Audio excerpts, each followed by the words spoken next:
दोनों ताजू तीनों भाजू गोविंद राधे, चारों को हटा दे मन, पांचों जला दे।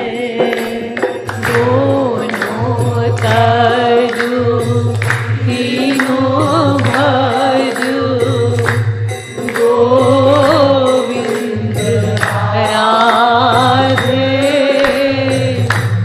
चारों को हटा दे मन, पांचों को जला दे।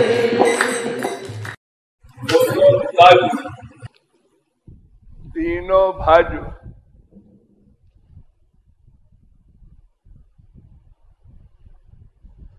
और चार को मन से हटा दे।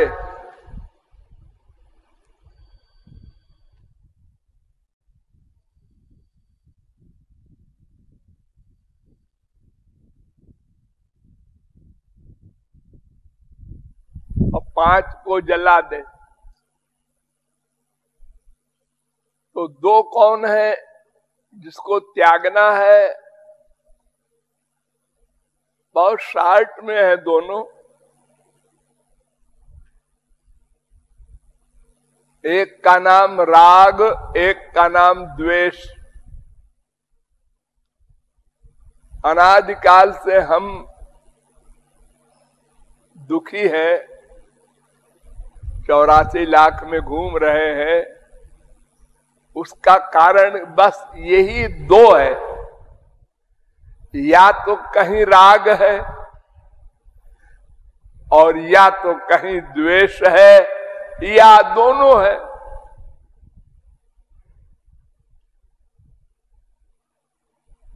और राग और द्वेष में भी प्रमुख है राग।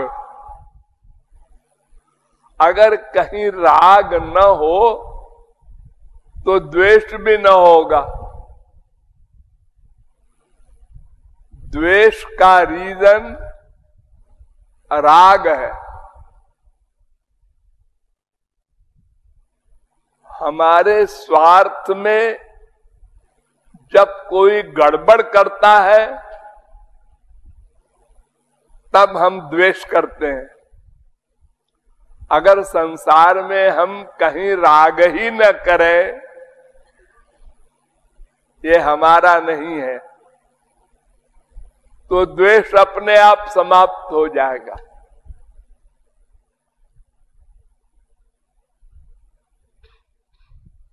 एक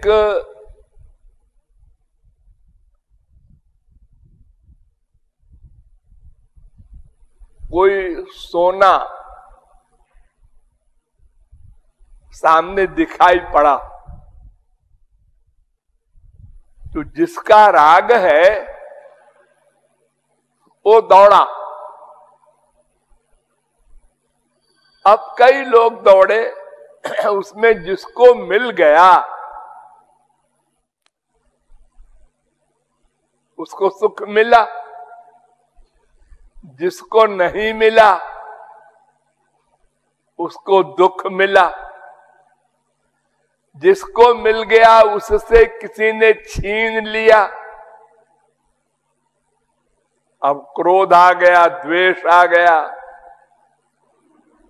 तो राग ही सबसे प्रमुख कारण है,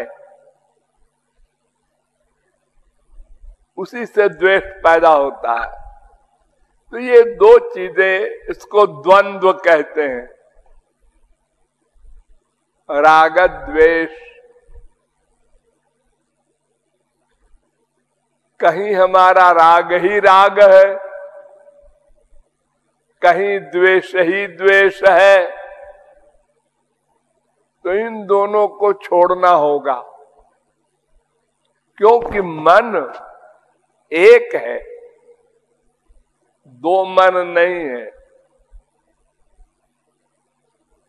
मन को खाली करना है। संसार में कहीं न राग करे न द्वेष। हम जिससे प्यार करते हैं उसको मन में लाते हैं, और जिससे दुश्मनी करते हैं उसको भी मन में लाते हैं। दोनों का एक फल। इसलिए गोपियों ने राग किया श्याम सुंदर में, तो उनको भी गोलोक मिला। शिशुपाल वगैरह ने द्वेष किया, तो दोनों ने मन में श्री कृष्ण को धारण किया। इसलिए दोनों को श्री कृष्ण मिल गए। और जिसने संसार को धारण किया, संसार से प्यार किया या खार किया, तो उसने संसार को धारण किया, उसको संसार मिलेगा। माँ बाप बेटा स्त्री पति पड़ोसी कोई हो, जहां राग या द्वेष होगा उसको हम धारण कर रहे हैं मन में। इसलिए मरने के बाद उसी का फल मिलेगा।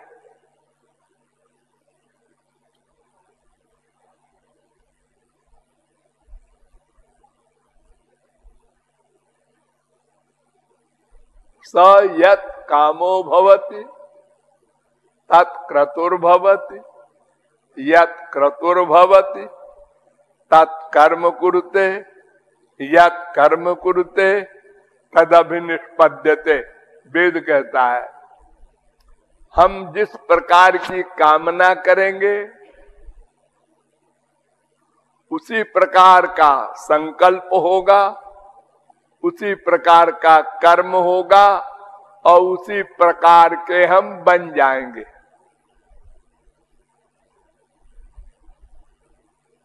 यम यम वापि स्मरन् भावम त्यजत्यन्ते कलेवरम। जिस जिसका चिंतन मन में हो, चाहे राग से हो चाहे द्वेष से हो, तो उसी को प्राप्त होगा मरने के बाद। तो हमको चूंकि भगवान को पाना है, हम ये समझ गए हैं कि संसार में सुख नहीं है, भगवान में है। इसलिए संसार को मन से हटाना है। और कहां से हटाना है? जहां राग हो, जहां द्वेष हो। तो दो को तजो और तीन को भजो। वो तीन कौन है? राधा कृष्ण और गुरु।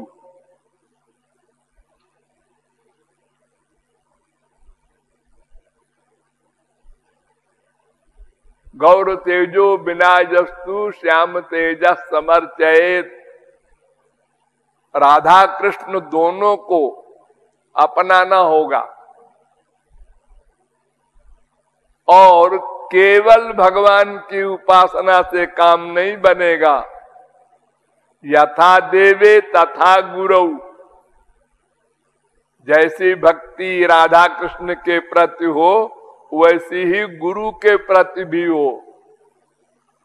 तो ये तीन को भजो, दो को तजो, तीन को भजो। और तुम्हारे मन में चार बसे हुए हैं।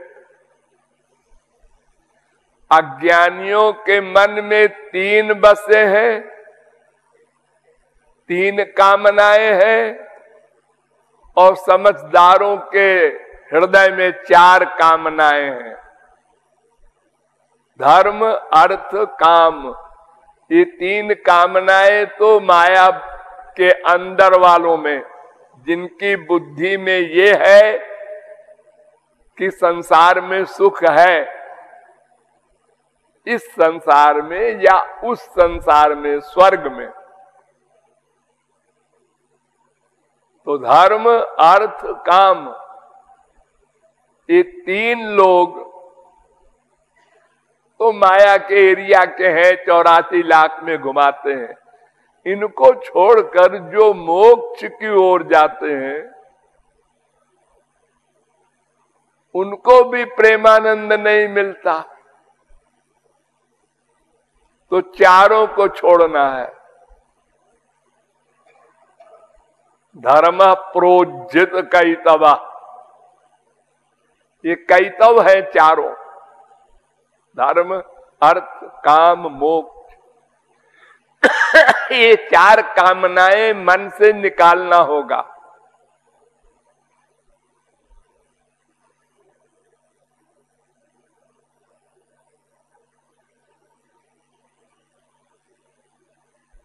इन चार कामनाओं के कारण ही हम श्री कृष्ण के प्रेम से वंचित हैं।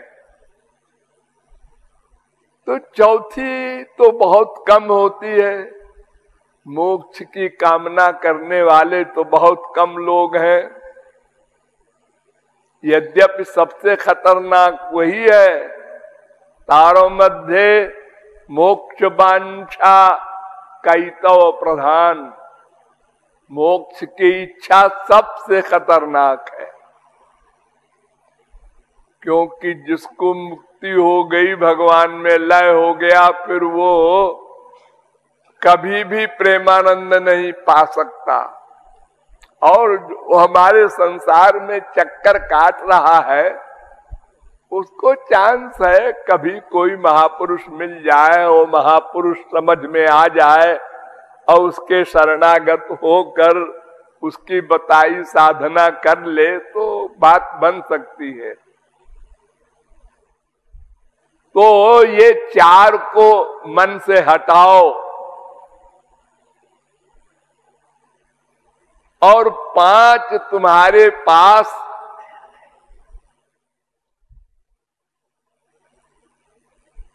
कोश हैं। अनिमित्ता भागवती भक्ति सिद्धेर गरीयसी। भक्ति के द्वारा ये पांचों कोश जलेंगे। जरयत्याशुया कोशम। जैसे आप खाना खाते हैं तो जो खाना खाते हैं उसको पेट की अग्नि जला देती है और रस रक्त मांस मेदा हड्डी मज्जा बना देती है। ऐसे ही श्री कृष्ण की भक्ति करने से, वो तीन को भजने से ये पांच कोश,